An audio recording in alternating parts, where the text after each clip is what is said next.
నమస్తే అండి. Welcome to Ravanamma garden. మా గార్డెన్లో మళ్ళీ డ్రాగన్ ఫ్రూట్స్ పండిపోయాయండి.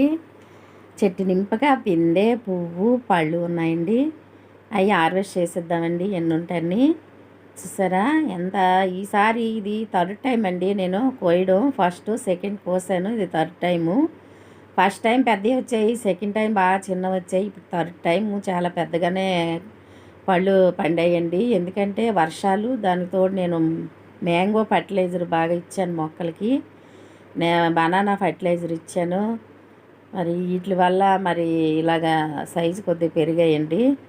చూసారా ఎంతంత చెయ్యి నింపుగా వచ్చాయండి. చేతి నింపుగా పండు ఉంది డ్రాగన్ ఫ్రూట్.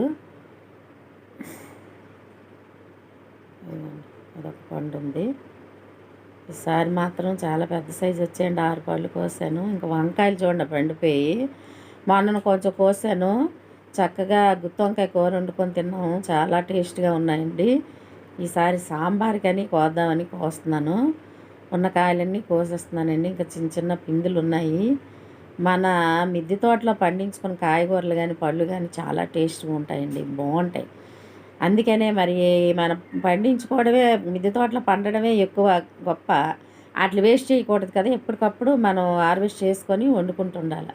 ఈ పచ్చిమిరపకాయ మొక్క సంవత్సరంన్నారండి. ఈ మొక్కకి ఎన్ని కాస్తుందో పచ్చిమిరపకాయలు.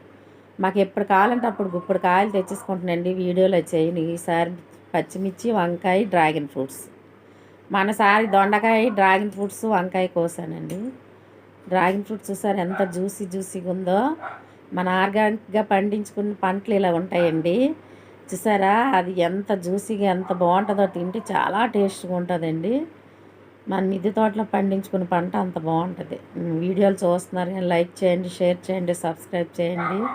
డ్రాగన్ ఫ్రూట్స్ మాత్రం బయట కొనవండి. మా